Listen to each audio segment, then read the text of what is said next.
The fact that Hamas used their own children as human shields should not give Hamas a ticket to more power and to more territory and to more money. My name is Musab Hassan Youssef, and this is my story.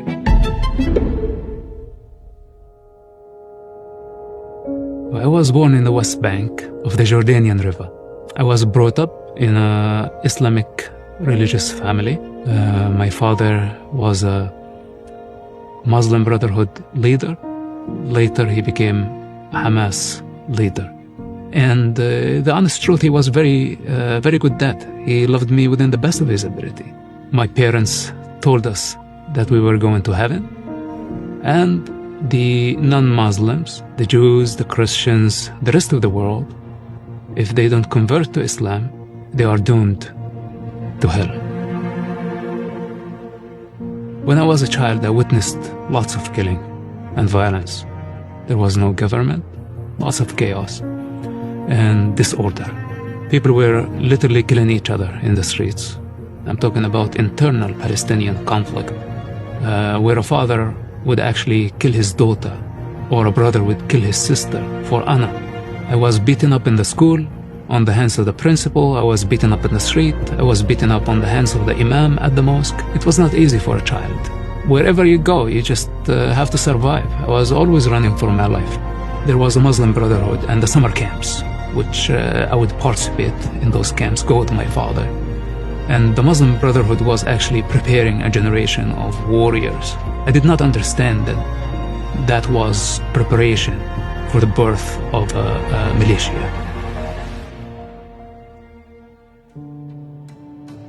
At the beginning of Hamas was a very secretive movement, so my father did not talk about that or his involvement with Hamas, even though he was one of the founders of Hamas. Hamas invested lots of work in indoctrination. When you recruit people by the name of the nation and by the name of God, you can grow like wildfire. I became involved because I was following the lead of my father. My father is a revolutionary leader, a religious leader, and I want to be that. I don't want to be the follower, I wanted to be the leader. We thought killing for the cause was totally justified. We were taught that there were no Israeli civilians at all, that everybody was a soldier. They could twist any scripture to serve their political agendas. The PLO, the Palestinian Liberation Organization, they invested lots of money and lots of energy in turning the Palestinians or the Arabs in the West Bank and in Gaza Strip to disobey Israel, to erupt violence, to launch the Intifada, ethnic cleansing committed by Hamas. They thought fighting Israel from within is a lot more effective than fighting Israel from abroad. Suicide bombing attack waves, stabbing attacks and mass shooting start happening. And this is when Israel had to do extreme measures and prevented many Arabs from the West Bank to cross into Israel because they didn't know who was a suicide bomber and who wasn't. So we heard about all the stories of the freedom fighters, having the guns and just shooting the occupiers, colonizers. So we wanted to follow that lead. We wanted to be the tough guys. And this is how I got in trouble. I purchased guns even before I became 18 with actually intention to form a military cell. Israel was on our tail. The moment we got the guns, all of us were arrested in no time. My arrest was not easy. Unfortunately, I got beaten up by the Israeli soldiers, which basically against the Israeli law. But in war, there are violations, and I was a victim of that situation. And Israel was so desperate to know the masterminds of suicide bombing attacks. They had to put physical pressure on Hamas military wing. One of the Israeli intelligence recruiters, he offered me that we work together to stop suicide bombing attacks for the sake of humanity. And I was thinking to myself, this is my opportunity. I will just say yes, and the moment they trust me, I'm going to destroy them. My first intention was to be a double agent against Israel, not to work for Israel. and I thought I would just destroy them from within. When I was transferred to the main prison where other Hamas members were, I told Hamas my story. I told them I need support. I agreed to work with the Israeli intelligence, and I wanted to just kill all of them, everybody who laid hand on me. This is my intention. Now Hamas said it was not convincing. So instead of helping me, actually, they started interrogating me as a suspect. So I told them, you must be out of your mind. I wouldn't betray my father. But they did not believe. And for about 16 months in Israeli prison, I struggled with this thing. They did not torture me. But it was during a time when they were torturing people for suspicion of collaborating with Israel. Hamas was torturing people in Israeli prison? Yes. It was like a nightmare. They were killing other people for being suspects. But in my case, they did not touch me because of my father's reputation. Hamas leaders in prison weren't just any leaders. They were the top Hamas leaders. I met those people in person. I saw them in action. I saw their brutality, and they had no mercy. They had no mercy towards Israel. They had no mercy towards Palestinians, and they had no mercy without evidence. I came to the realization, the hard way, that if Hamas succeeded in destroying Israel and building an Islamic state, their state, it would be an absolute waste of life for something that is going to be only ugly. They tortured people, they made people create stories that weren't true. Hence, many people were killed and they were innocent people. It made me ask big questions about Hamas, their true nature, and their possible future. When I was released from prison, I thought to myself, on one hand, I cannot work for Israel because there is nothing in common between me and them, and I cannot work for Hamas anymore. But I was surprised when Hamas security wing came knocking on my door to follow up on the case inside prison. There is no escape from these people, and I didn't know how to protect myself. The cause is the most important in that culture. Hamas choose their ideology over the well-being and the future of an entire generation. So my father is no different. And in fact, my father was the first to betray me. When he had to choose between the cause and his own flesh, his own son, he chose the cause.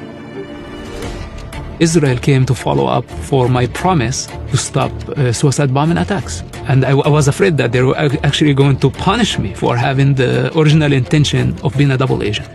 And the answer was, son, you don't have to worry about this. Many people start like this with us. You know, they hate us. It's part of your culture. You don't know who we are. But now you need to understand that your life is in danger. They said, we can help you with this. This is the least we can do. Their entire work was to protect me from Hamas. So for me as a youngster, I came from a society of savages into the most advanced intelligence service in the world.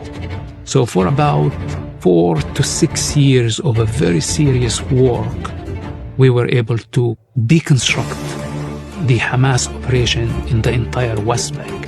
The payment, for me, it was the protection, because I did not trust Hamas anymore. I did not even trust my father anymore. And I was able to trust the Israeli intelligence because they did practical steps immediately of giving me cover, giving me the knowledge that I needed. The operation was very dangerous, and Hamas was already in suspicion of me. So I decided to just leave the territory. I could not go to any Arab country, and the best, most secure place was the United States. So this is why I migrated to the US. I thought something could happen to me, and I did not want my experience in the Middle East to go in void. So I felt the need to document it. And this is why we start writing the book. But I did not want my father to hear from the media or from the TV. So I called him. It was a short window while he was in Israeli prison. And I told him the truth. It was the hardest conversation I ever had, I have to say. So when I told him the story, he went silent. I broke the silence. I told him, listen, Dad, if you want to disown me, you can go ahead. I know this is very hard on you, and I know that you have to protect my brothers. Because in that culture, if I wasn't there and my father did not disown me, other tribes have the right to kill any of my siblings on my behalf. This is how brutal that culture. There is no mercy in this case. So he told me, this is not a choice. This is not an option. He said, you will always be my son and I will always love you. And this was his final words. 2 days later, I heard from the media that he disowned me, and this was the last conversation I had with him.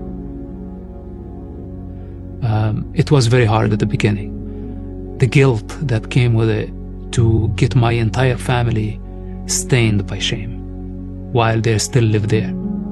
This was the only part that was out of my control, because I was here in the United States and I was protected by a new country, by a new system that validated actually what I did from a moral point of view.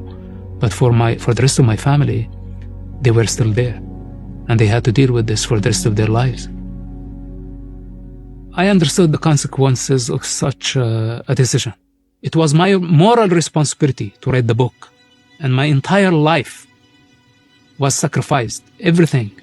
All I was trying to do to save human lives, all I was trying to do is to see a higher truth than the conditioning of my society. Revenge is a fundamental part of that culture. It's all about honor and shame. It's not about right and wrong. Violence against non-Muslims is rooted in Islam, whether we like it or not. We don't want Hamas ideology and the Muslim Brotherhood ideology to spread. We have to counter it.